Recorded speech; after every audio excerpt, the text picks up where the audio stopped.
GearBest have sent me another quad to review.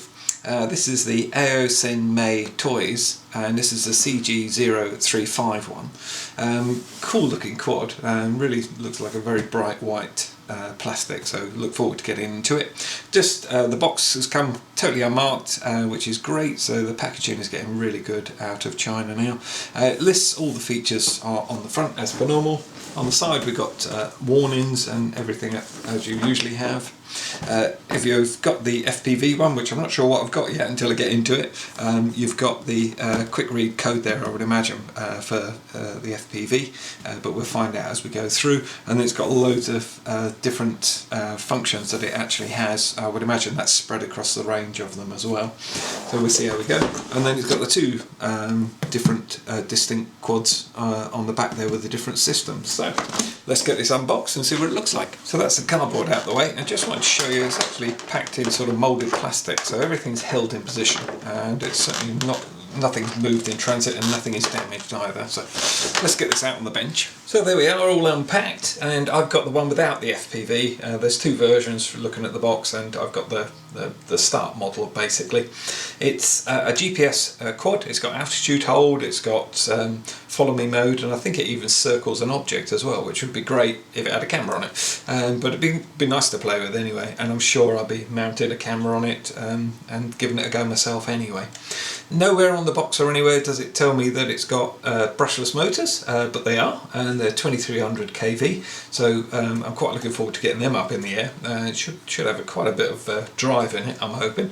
And the finish on the plastic on it is really silky smooth. Sort of reminds me of my very original iPod, which was, you know, it was this real high gloss plastic, which is actually quite different to any other quad I've got, so I'm quite looking forward to that as well. Feels quite solid, a real solid sort of plastic build. There's no twist or flex in any of these bits, which you tend to get on other quads as well. So really pleased with that and interested in how it's going to go. You get it comes assembled as well, another huge benefit, and you've got a set of 4 spare props, so if you've got any damage or anything happen, then obviously that'll be the way to deal with it. Comes with prop guards, so hopefully that would save you having any damage to your props, and they just literally push on. From what I can see, there isn't any screws to remove or anything. It just literally holds on like that. So it's going to make the quad huge, but they're definitely well protected.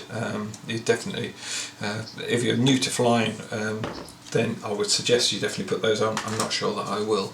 And then you've got some landing gear as well, and again the pre-screw, this one's already got the screws in ready to go, and just literally pop it in there and then tighten up the screws sort of thing. If you haven't got a camera on the bottom, you could actually just bring it down and land it just straight onto there. It wouldn't be a problem at all, I don't think. I shall have a play with both, that's more interest to me. You get the obligatory little small Phillips screwdriver for just that assembly there. You get a lanyard with it, which is quite unusual. You don't usually get lanyards, but that's quite handy, and it goes obviously onto the transmitter there. Transmitter again is this really smooth, highly polished plastic. It's a toy grade transmitter. It feels quite nice actually. I would say it's just in between a high-end toy grade and going on to a hobby grade transmitter.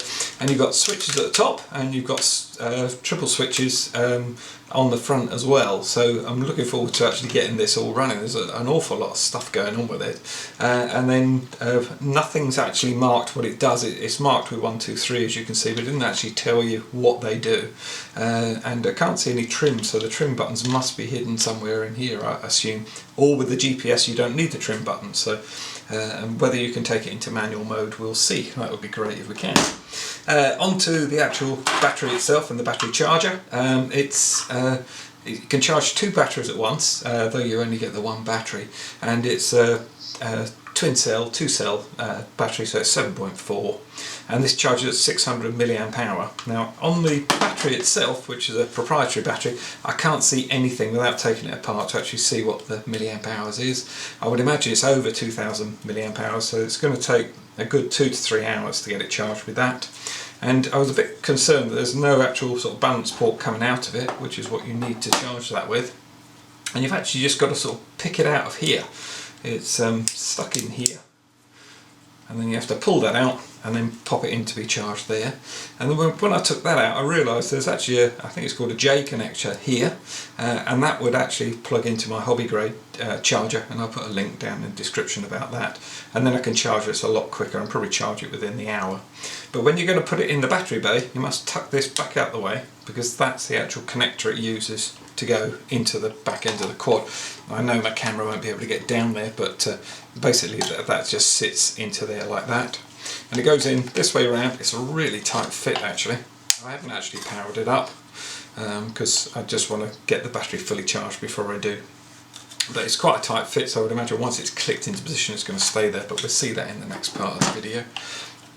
And that's us really. It's a really nice looking quad, and I'm looking forward to getting it charged and up in the air. Okay, battery on charge, always a good time to have a go through the manual, and this one you actually get two manuals.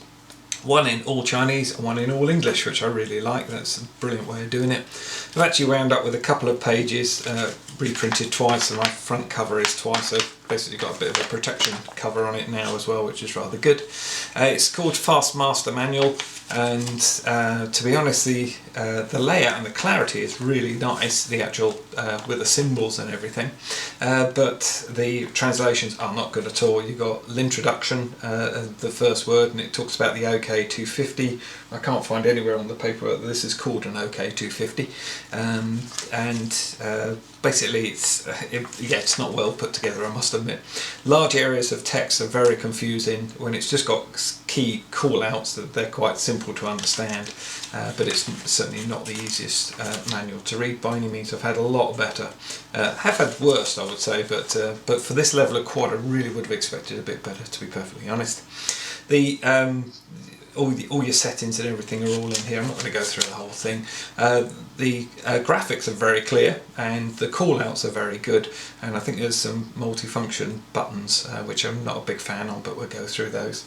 Nothing's marked on the transmitter, which is a little bit upsetting because it's just so much easier if they do mark it up. And it goes through all your calibrations and everything, so really good. What the switches do in what position, so that's quite well done. Like I say, the small areas are quite good. It's when they get into full sentences it gets really confusing. And yes, it just goes on with the bad translations, to be perfectly honest. And then if you've got the one with the FPV screen, then it goes into full chat about that as well, so that's rather good. And then you've got your parts and everything at the back, and how to set all the different channel frequencies on the FPV system. And as with most quads, you don't get the batteries for the transmitter. You need 4 AA ones. It's very simple to pop in there and then just flick it on to make sure everything's working. The default with the transmitter is to have the throttle on the left and then the pitch on the right. But if you don't want that, you want to change it so your throttle's on the right, you simply hold these two over top right like that, turn it on and then release, and then if you want it right you put it right, and if you want it left you put it left. So if you've set it to right you can set it back to left. I haven't bothered, but I have checked it out and it does work because I like throttle on the left. Basically it's how I fly. So it suggests you turn the quad on first of all. So we do that, and as you can see you've got a real array of flashing LEDs on this one. Hopefully there you'll be able to see the ones on the front, the little eyes sort of thing. And then it says to turn on the transmitter. You get these two just literally flash on and then off, and then these two, this one here is for the transmitter itself, picking up the GPS, and this one here is the actual quad itself, picking up the GPS. I don't think they will pick it up inside the house. If they do, they'll go off basically. It can take up to 2 minutes, which seems like an age when you're actually out waiting to fly, but obviously if you've turned it on and then turned it off and turned it back on again, obviously it locks on much quicker. First time out though, if you haven't been flying, a couple of minutes, allow a couple of minutes. Best to start off, I think, with the switches in the in number 1 position, and as you can see the LEDs will change as we go through different things. There's a couple of ways of taking off. If you press this 3 times rapidly, so it's literally like that, it will props, will spin, it will sit there for about 10 seconds and then it will suddenly lift off. I'm not going to do that inside the house because I'll be living out in the motorhome forevermore. So I'm not going to do that. There is the other way of starting, which is basically just pull those down and that will get it starting, as with most of them, down and out on both of them, and then it seems to want about sort of 3 seconds or so to kill it, and it doesn't always kill it, I must admit. There we go, it did there. And as you notice, the quad is really quiet as well, nice and silent. When you're, another thing with coming into land, you can press this again 3 times, so that's that ... rapid press, and then it will come down and land really safely. It seems to do it pretty well. I mean, I was so used to manual landing, I actually prefer doing it that way, I must admit. The other way is if you actually bring the throttle right the way down and it's touched land or you catch it, the props will stop anyway. So I do like that feature, I think that's great. This is to do with the camera gimbal. I don't have the camera gimbal on mine, so I don't know anything about this. And this is to do with your screen, which I presume you just press to activate the screen on and off, and I don't have the screen either. Running through the top buttons, this one is for your camera again. It's video and taking stills, and like I say, I don't have that at all. And this one is for frequency, it says on here, which I presume changes frequency on the screen, I assume. It doesn't actually give a lot of information about it. I haven't used this at all, but this is basically, this one here is another button, and I'll run through exactly where we're going to use that. So the controls are nice, actually. It does, and it flies really nicely. I've had a go with it just to check all these things out. Now the switches could be marked. I really dislike this fact.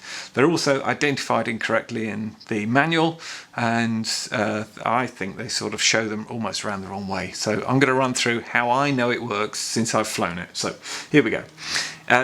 Basically, manual mode with them with both of them up in number 1. If you want to go onto GPS, you just simply pull that one down onto GPS, and we'll probably get some changes with the LEDs as we go with things. It certainly changes when you're in flight, but it might be because it's not taken off yet. So, but you'll see them on the flight video. So just have a look on the channel if I haven't identified it. So that's into GPS, and that's altitude hold as well. And so that's basically how most people will be flying, I would imagine. If you want it to return to home, you just simply flick that down into number 3, and there we go. Now we've got change in LEDs, and as you can see, so some of them will change here, but they definitely all change when you're actually flying as well. So and you're getting a beep off the transmitter as well. It is quite quiet, as you probably noticed. Everything's quiet and slick on this, but actually the audible warnings on the TX could be nice and loud. I would prefer them that way. So I'll pop that back into ordinary GPS mode. And then if you want it to fly around, basically you pick a subject and you put it near it, and then you sort of can fly around. There's a nice little facility here. You just simply pop that into number 2, and then it sits for about 10-15 seconds, I think. Then it starts rotating. It says in the manual that it can rotate either way. No matter what I've tried, I can't get it to go counterclockwise. It just always rotates clockwise, but it's really good. It does a really nice job. If you want to move closer to the subject, so your surround flight is closer in, you simply pitch forward and it will come in, and it's also pointing to the center as well. So if you've got a camera on board, it'd be brilliant. You could do a lovely fly around something. If you want to fly further away, then you can come back as well. And if you want to move its position, you can just roll it wherever you like, sort of thing. The other thing you can do is, as it's doing the fly around, you can actually go up and down using the throttle. So it's a really nice little feature, and thoroughly enjoyed playing with it, as you'll probably see in the flight video. If you want to go into headless mode, this needs to be in number 2, and this needs to go into number 3, and that will put us into headless mode. If you want follow me mode, you need to put this back to 1. Like I say, this is really convoluted, I think. Could be smoothed out a lot better. This needs to be in number 2, and then you need to turn this one on. And there's nothing tells you this one's turned on. You just press that once, and that means it's on. And then it's basically in follow me mode. And then if you press that again, it will take it out of follow me mode. And the follow me mode is very good on it. It does work extremely well. So I think that's everything on the transmitter, actually. Yeah, it's lovely. I just wish they'd identify where things were. I think it could be done quite simply, and it would make it really much better to fly. Really smart looking car. Whoa! Still getting used to it, but it's really nice. I'm going to pop it on GPS.